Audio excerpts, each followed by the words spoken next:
influence from the Manila Carnival, incorporating subtle curves and ornamental details that evoke early 20th century pageantry and national identity. Altogether, the design blends heritage and femininity, presenting Miss Manila as a modern tribute to the city's rich past. Maraming salamat din po sa Diamond Hotel for sponsoring today and for being so welcoming. As we officially begin this new chapter, may this season be filled with purpose, passion, and pride. May Miss Manila 2026 continue to inspire and empower, reminding us all that Manila is not just a place. Maraming kwentong Maynila. It is our Manila. Maraming salamat and welcome po kayo sa Miss Manila 2026. So we're very excited na makilala na sila. Thank you. And we're also excited. Maraming salamat. For sure, they're going to be sparkling. Of course, as they get to enter this pageant, get to see, of course, not only the beauty, but the brains, and of course, the culture that they bring with them. Our pageant contestants or delegates for the Miss Manila. And of course, nasabi na ni Miss Annette, no, na hindi lang mga gwapo at maganda ang meron sa Manila. Kung hindi, meron din tayong mga respetado at buong pusong naglilingkod sa bayan or sa city of Manila. So ladies and gentlemen, of course, let me call on and please give a warm welcome to the leader of Manila that we all get inspired because of his story and his hard work. How about a big hand to Magoso? Thank you. Good afternoon, ladies and gentlemen, to our friends in the media, especially showbiz journalists, and to the bloggers at the station. And I would like to welcome again tunay na batang Maynila, Annette Gozon. Ang GMA po, talaga totoo po yun, yung father niya and the family, merong roots, deep roots sa lungsod ng Maynila. And Voltaire, welcome to Manila. Na aming pinakamagandang tourism officer, Director Crystal Bagaching.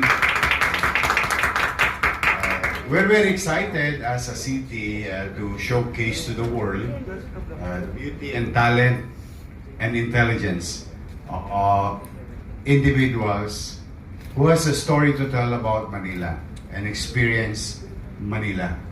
So residents and non-residents who have a story to tell and their experience, life experience here in Manila can now join the prestigious competition, Beauty, Talent, and Intelligence competition sa City of Manila. Kung kayo po'y uusog ng kaunti sa kasaysayan, makikita po ninyo, wala pa pong Miss Universe o Binibining Pilipinas, meron na pong Miss Carnival. And Miss Carnival is considered as Binibining Pilipinas at the time. And one of the famous individual who is very known to us is formerly First Lady Imelda Romualdez Marcos, na naging Miss Manila along the way through the leadership of our former mayors in the city. Then when they started it, Lacson, Villegas, Bagaching, and so on and so. So we are now continuing what they built in the past. Ang mga pamana sa amin ng aming mga dating pamunuan sa lungsod ng Maynila. And in our own little way as a city government, to support talented individuals, to showcase their skills. Yeah? Yan naman ang purpose nito lahat. And I am also grateful to GMA7 and Empire PH joining and helping, and actually not only join, taking the lead of our activities in the city. So sa ating mga magagandang dilag, maganda, matalino, at talentado. Isa lamang po masasabi ko, nasabi na sa inyo ang petsa, isa lang po masasabi ko, welcome po kayo sa Maynila. And lastly, this is also the new tagline, tourism tagline, Manila by Manila, is also showing our being, as a city, being grateful to a national artist, Nick Joaquin, who wrote so many things. History. Itong si Nick Joaquin, may isang libro po yan na baka inaalikabukan na sa mga library ninyo, buksan po ninyo. Pag nakita nyo po doon yung inilathala, isinulat ni Nick Joaquin, talaga pong maiisip ninyo, ang lalim pala talaga ng bahagi ng Maynila sa buong Pilipinas pagpatungkol sa kasaysayan at kaganapan. Kaya minabuti namin ibalik yung salitang Maynila may Manila so that it's telling you it is not only our Manila, it is your Manila. Your Manila, your Manila. Kumbaga, it's my Manila. Because one way or another, kung hindi man kayo, lalo na ang kabataan ngayon, sigurado ako one way or another, generally speaking, your parents and grandparents have a story to tell about Manila. Kaya, yun po ang aming kampanya ngayon na ang Manila is para sa lahat.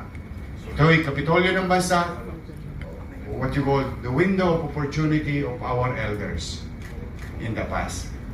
They went here to make it. A lot of them made it.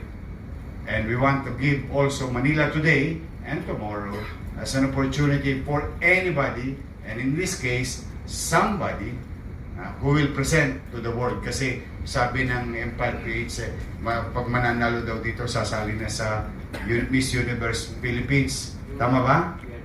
Pag nadali yun doon, sasali sa buong mundo. Now, that's why this is an opportunity for everyone. So muli sa inyong lahat, to Mama Net, thank you very much, to the GMA family, Empire, and to the DDCAM family, and sa inyong lahat. Maraming salamat po. Welcome po kayo sa Maynila.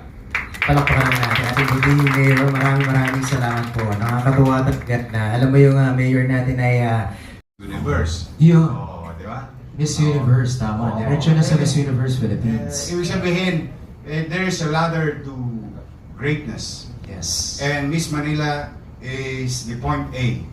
Point B is GMA. And Yes. point C is The Miss universe. It's a long journey for somebody, but we're very happy to open the doors like what our forefathers, the former leaders of the city of Manila, open its doors for other Filipinos o mga ninuno natin na window of opportunity ang city of Manila. True that. From the old Competition portion and showcase talents and beauty of the city. This is one of the tourism approach of the city. And hopefully, the national government, for that matter, DOT, will join and participate in this local, but this is the capital of the country. Medyo prestisyoso naman itong competition. So, to sum it up, it's usually the front end of these activities is about tourism. Pero may marami siyang subliminal or what you call snowball effect to our city as LGU and capital of the country. very well put. Actually, multi-layer for sure, but then syempre tourism at the forefront.